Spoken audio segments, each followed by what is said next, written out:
அன்பர்களுக்கு வணக்கம். இப்போ ஓங்காரசாமி அந்த காலத்துலேயே ஸ்ரீலஸ்ரீ பரமஹம்ச ஓங்காரசாமி 10 கட்டளை எழுதி வச்சார். 10 கட்டளையை அவங்க சீடருங்களுக்கெல்லாம் சொல்லி எழுதி வச்சார் அந்த காலத்துலேயே. அப்போ கடவுள் ஃபஸ்ட்டு 1வது கட்டளை என்னன்னு கேட்டால், கடவுளிடத்தில் பரிபூர்ணமாக தன்னை அர்ப்பணித்து கொண்டு பக்தி உள்ளத்தோடு ஆலயத்துள் பிரவேசிக்க வேண்டும். ஆலயத்துக்கு வரும்போதே இப்போல்லாம் கண்ணை மூடின்னு கதை, ஞான கதை, அந்த கதை இந்த கதையெல்லாம் பேசிக்கினே உள்ளே நுழையிறாங்களா? அப்படி கிடையாது. கையை காலை மூஞ்ச கழுவிக்கின்னு உள்ள பக்தி பரவசத்தோடு உள்ளே பிரவேசிக்கணுமா? அது மாதிரி பக்தி உள்ளத்தோடு ஆலயத்தில் பிரவேசிக்க வேண்டும். தங்கள் உள்ளங்களிலும் எல்லா உயிர்களிலும் பொருள்கள், சூரியன், சந்திரன், நட்சத்திரம், ஆகாயம், அதாக அந்த பஞ்சபூதங்கள், இவைகள்லாம் எல்லா கடவுள் தன்மையும் உணரணும். அதை பஞ்சபூதங்கள் எல்லா உள்ளத்துலேயும் இருக்குது. நம்ம சரீரத்தை இப்போ நாம் சரீரம் பஞ்சபூதங்களால் ஸ்தூல சரீரம் உருவாச்சின்னு சொன்னோம் இல்லையா? அந்த சரீரத்தில் பஞ்சபூதங்கள் இயற்கையிலே கடவுளால் அமைக்கப்பட்டது. அந்த கடவுள் தன்மையை நம்ம உணரணும். பஞ்சபூதங்களை நம்ம உணர்ந்து செயல்படணும். அப்போ அது எப்படி? ஆகாயம்னா வெட்டவெளி, அது உள்ளம். சூரியன் அக்னி, சந்திரன் குளிர்ந்த நிலவு தண்ணி, நட்சத்திரம் ஆக மொத்தம் சூரியன், சந்திரன், நட்சத்திரம் இதெல்லாம் அக்னி பிரவேசிக்குதுன்னு தெரியுது இல்லையா? அதெல்லாம் உணரணும் அப்படின்னு சொல்கிறாரு. கடவுள் சிந்தனையோட அமைதியாக உக்காந்திக்கின்னு தியானம் பண்ணணும். கடவுள் சிந்தனையோட அமைதியாக இருக்க வேண்டும். ஆலயத்துக்குள்ளிருக்கும் ஜோதி, ஓம்படம், சாதாரண கண்ணாடி இவைகளை பார்க்கும் பொழுது முடிவான உண்மை பொருள்கள் அவர்களுக்கு உணர வேண்டும். அதாவது ஓம் ஜோதியை பார்த்து என்ன செய்யணும்? இப்போ இந்த ஒரு ஜோதியால் இந்த உலகமே நல்ல வெளிச்சமாக ஆக்குறையேப்பா. அது மாதிரி ஓம் படம், இந்த ஓங்காரத்தால் எல்லா உலகமே அடங்கி இருக்குது. ஓங்காரத்தில் ஜோதியில் அடங்கியிருக்கு, ஓங்காரத்தில் அடங்கியிருக்கு. சாதாரண கண்ணாடி வெட்டவெளி எல்லாத்தையும் கடந்து முடிவான ஒன்றையும் சூன்யமான பிளேஸ் எதுவுமே இல்லை அந்த இடத்துல. அப்போது வெட்டவெளியை குறிக்குது இந்த பிளைன் கண்ணாடி. அதெல்லாம் பார்க்கும்போது தத்துவத்தோடு நம்ம பார்த்து உண்மையை உணரணும் அப்படின்னு சொன்னார். 4வது இது. 5வது, ஆலயத்திற்குள்ளே இருக்கும்போது ஞான சக்கரத்தை பார்ப்பதன் மூலம் எல்லா பொருள்களின் சூட்சம காரண சரீரம், தோற்ற நிலை, லயம் இவைகளை உணர்ந்து நிர்விகல்ப சமாதி அடைவது, தற்காரணமான பல நிலைகளை, அனுபவங்களை புரிந்து கொள்வது, அதை அந்த மாதிரிலாம் உணரணுமா? அது எப்படி உணர்வேன்? ஆலயத்துக்குள்ளே ஞான சக்கரத்தை பார்த்து, சக்கரம் சுற்றுது. எப்படி சாமி அதை வரைய சொல்லும்போது சக்கரம் சுற்றுச்சு, அது மாதிரி எல்லா உயிர் பொருள்களிலும் சூட்சும காரணம் இருக்குது. அந்த சக்கரத்துலேயும் சூட்சும காரணம் இருக்குது. காரிய சரீரம் இருக்குது. அப்புறம் நிலையான உருவம் இருக்குது. அந்த இயங்குற சக்தி இருக்குது. இதில் நம்ம அப்படியே நினச்சி லயமாகி ஒன்றி போகணும். இதில் மாதிரி ஒன்றி போய் மனசே ஒருநிலைப்படுத்தணும். அந்த மனசை ஒருநிலைப்படுத்தி நிர்விகல்ப சமாதியை அடைவதற்கு இது உணர்த்துது அப்படின்னு சொன்னார். அப்போ நிர்விகல்ப சமாதி அடைவதற்கான பல நிலைகளின் அனுபவங்களை அவர் புரிந்து கொள்ள வேண்டும். சக்கரங்கள்லாம் பார்த்து புரிஞ்சு கொள்ள வேண்டும். உலக விஷயங்களை ஆலயத்துள் பேசக்கூடாது. அதாவது மாமா கதை, மாமியார் கதை, அப்பா கதை, வீட்டுக்கார கதை எல்லாம் பேசவே கூடாது. அந்த உலக விஷயங்களை ஆலயத்துள் பேசவே கூடாது. மனம் விரும்பும் வரையில் நிமிர்ந்து உட்கார்ந்து ஜபசாதனை செய்ய வேண்டும். மனம் உணரும் வரையில், இதுதான் சாமி எனக்கு சொல்லி கொடுத்த மொதல் வார்த்தை. மனம் உணரும் வரை உக்காந்து நிமிர்ந்து தியானம் பண்ணுவேன் சின்ன வயசில். அப்படியே 2 மணி நேரம், 3 மணி நேரம், 4 மணி நேரம் கூட உக்காந்துருக்கேன். ஒரு நாளெல்லாம் கூட உக்காந்துருக்கேன். அப்புறம் மனம் விரும்பும் வரை நிமிர்ந்து உட்கார்ந்து, மனம் வந்து கிராஸ் ஆகும்போது நமக்கு நல்லா தெரியும். அப்போ தியானத்தில் கிராஸ் ஆகும்போது அப்போ நமக்கு ஞாபக சக்தி வந்துடும். அது கிராஸ் ஆகாத வரை அது நிசப்தமாக இருக்கும், ஐக்கியமாகிடும். அப்புறம் ஜப சாதனை செய்ய வேண்டும். ஆலயத்தில் ஜாதி மத சமய கட்சி இந்த இதில் ஆண் பெண் என்ற வர்க்க வித்தியாசம்லாம் அங்கே இருக்கக்கூடாது. ஆலயத்தில் இங்கே நம்ம ஆலயத்தில் எங்கள் மாமா கோயில், எங்கள் அண்ணன் கோயில், என் தம்பி கோயில் அப்படின்னு சொல்லி உரிமை கொண்டாடுறாங்க. எங்கே ஜாதி மதம் இதெல்லாம் இல்லாமல் இருக்குது. அதாவது ஆலயத்தில் ஜாதி மத சமய கட்சி யாரும் ஆண் பெண் நீ பொம்பளை நீ சொல்லக்கூடாது மந்திரம், நான் தான் ஆம்பளை நான் தான் சொல்லணும் அப்படின்னு சொல்கிறாங்க.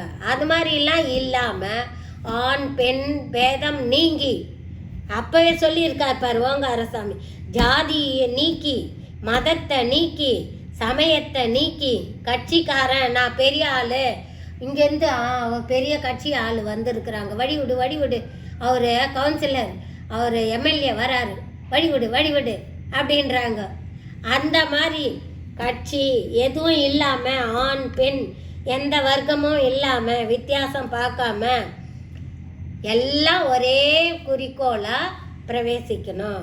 மனசில் எல்லாரும் ஒன்றுதான்னு வளர்க்கணும் அப்படின்னு. அப்புறம் ஆலயத்திலும் அதன் சுற்றுப்புறங்களிலும் மோக கண்ணோட மற்றவர்களை பார்ப்பதோ அல்லது மோக சம்பந்தப்பட்ட நினைவிலோ பேச்சிலோ செயலிலோ யாரும் ஈடுபடக்கூடாது.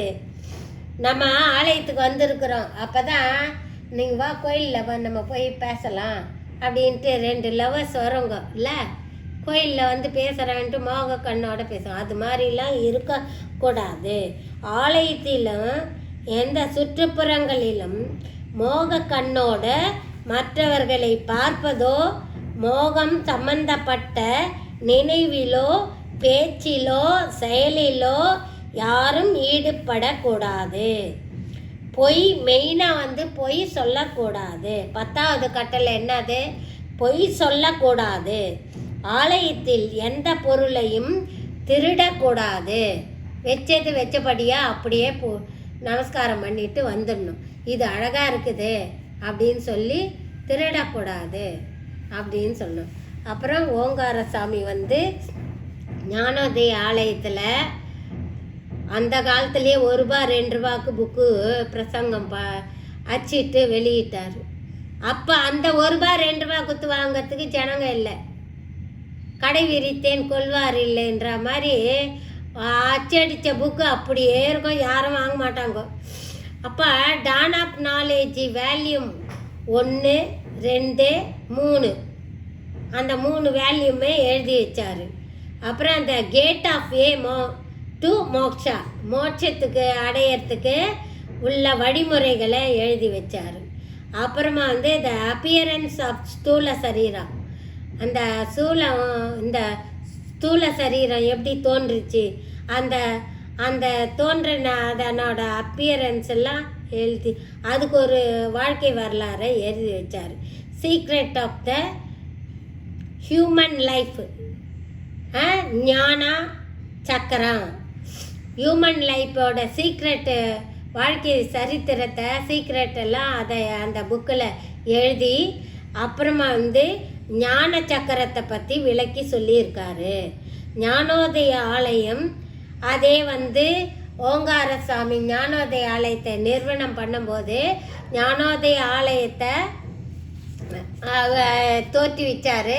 அந்த ஞானோதய ஆலயத்து புக்கை வெளியிடும் போது அதில் 7 நிறங்களை பற்றியும் அந்த 4 நிறங்களை பற்றியும் இதெல்லாம் விளக்கி சொல்லியிருக்கா. அது மாதிரி ஞானோதயம் எப்படி வருது அப்படின்றது தமிழில் இங்கிலீஷில் அப்புறமா ஹிந்தியில் இதெல்லாம் அச்சடித்து வெளியிட்டார்.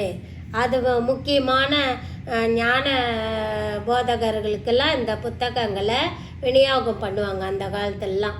அதை படித்து எனக்கு அப்படி தான் சாமி ஒரு தன்னோட வாழ்க்கை வரலாறு ஒரு பண்டலாக நான் ட்ரைனிங் படிக்கும்போது அந்த ஹாஸ்டலில் ட்ரைனிங் அந்த காலேஜில் ட்ரைனிங் படிக்கும்போது எனக்கு பெரிய பண்டல் பார்சல் வந்தது.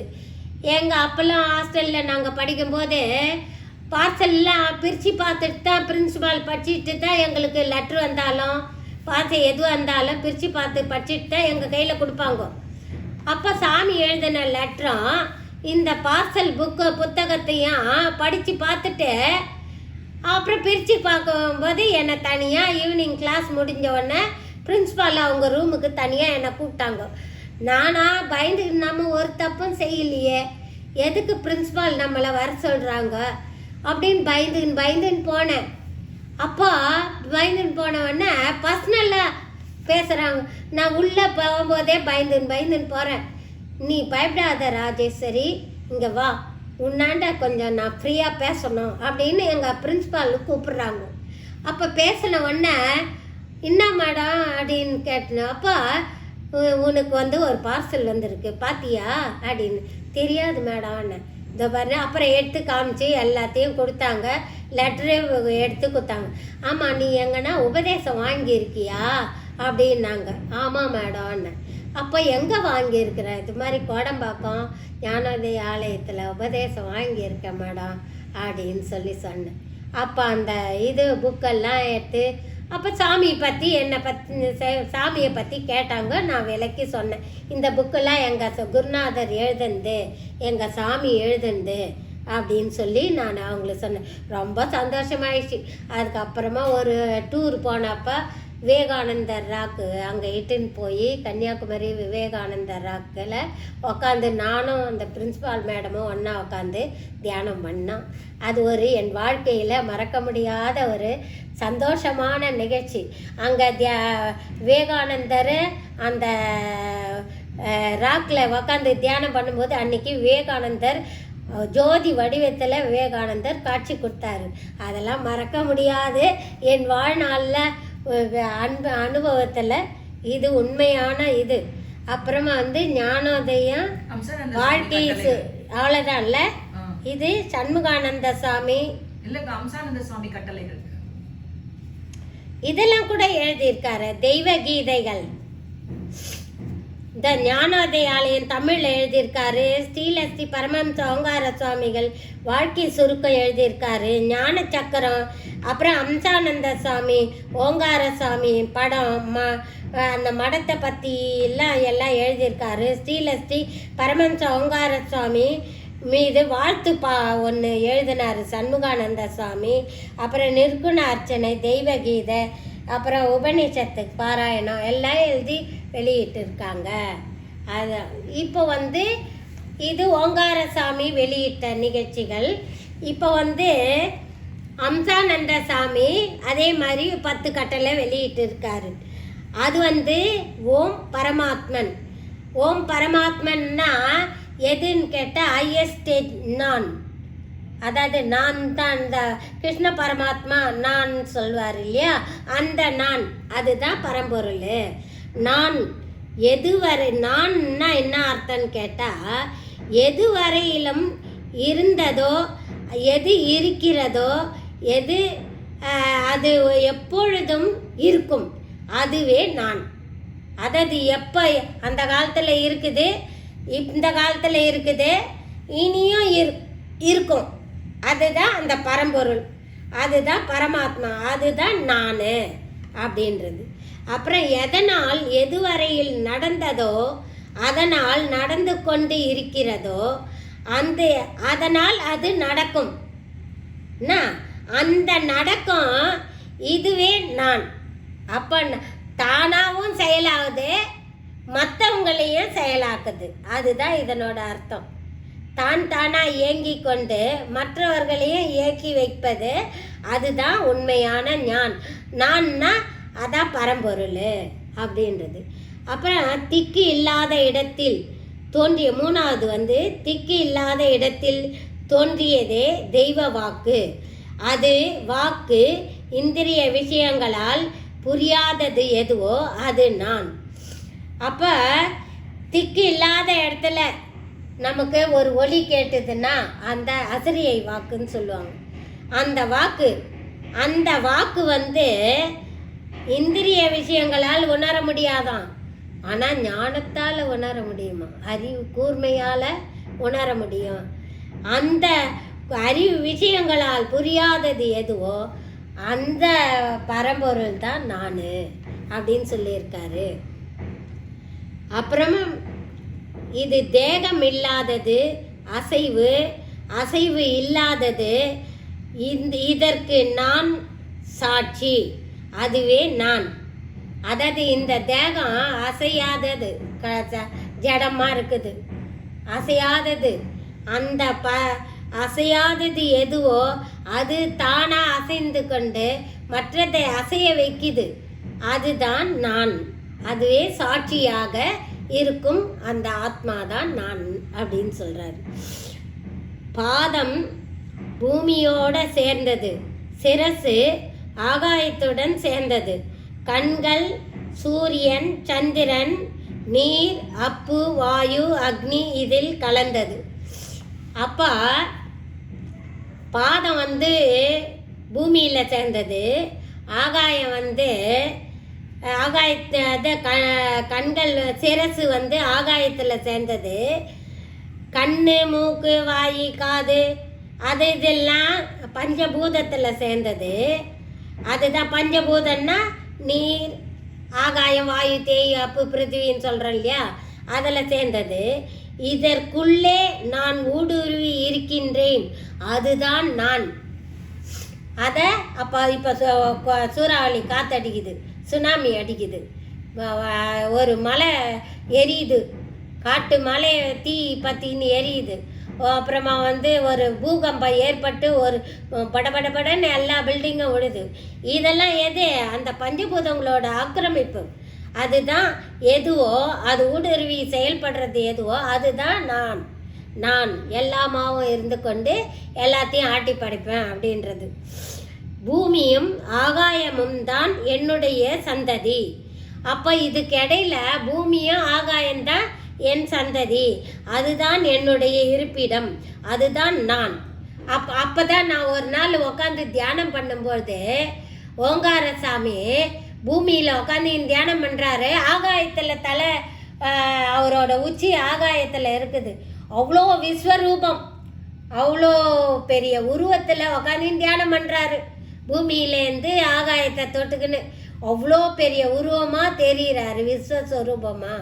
அது எனக்கு காட்சி கிடைச்சிது, அந்த விஸ்வஸ்வரூப நிலை. அது ஒரு டைரியில் எழுதி வச்சுருக்கேன், என்னைக்குன்றதை நான் அந்த தேதியை குறிப்பிடுறேன். அதே காட்சி கிடைச்சி. அதுதான் அப்போ பூமியும் ஆகாயத்தையும் சந்ததி என்று, அதுதான் நமக்கு தொடர்பு. பஞ்சபூதங்கள் தொடர்பு எதுன்னு கேட்டால் ஆகாயத்துலேருந்து பூமி எது, அதுதான் நம்மளோட தொடர்பு, அதுதான் நான். பூமியும் ஆகாயமும் நான் என்னுடன் உள்ளடக்கி கொண்டு ஆலிங்கனம் செய்கிறேன், அதுவே நான். அப்போ ஆகாயத்திலேருந்து உள்ள அண்ட சராசரங்களை இங்கே பூமியில் உக்காந்திக்கின்னு நான் பார்க்குறேன், ஆலிங்கனம் செய்கிறேன், தியான பயிற்சி மூலமாக ஆலிங்கனம் செய்கிறேன், அது பார்த்துக்கிட்டு இருக்கிறேன். அது எதுவோ அதுதான் நான். எல்லாமாகவும் எல்லாவற்றிற்குள்ளும் நான் பிரசாந்தமாக இருக்கிறேன், அதுதான் நான். அப்போ என்னுள் வந்து கோபதாபமும் கிடையாது, என்னுள் வந்து எதுவுமே கிடையாது. நான் வந்து பிரசாந்தமாக இருக்கிறேன். எனக்கு உயர்ந்தது தாழ்ந்தது, இனி இது மட்டம் இது உயர்வு அப்படின்றது எதுவுமே பேத அபேத நிலை தான், பேதம் கிடையாது. அது மாதிரி இருக்கிற இந்த 10 கட்டளையை அம்சானந்த சாமி எனக்கு ஒரு நாள் பாடம் மூலமாக இதை எனக்கு சொல்லி, எனக்கு தியானத்தை கையை வச்சு தியானம் பண்ணும்போது அந்த நிலையை நான் விஸ்வஸ்வரூபத்தை சூப்பராக கண்டுபிடிச்சேன். ஜெய ஓம் ஜெய ஓம் ஜெய ஜெய ஓம் ஓம் ஓம் ஓம் ஓம் ஜெய ஜெய ஓம்.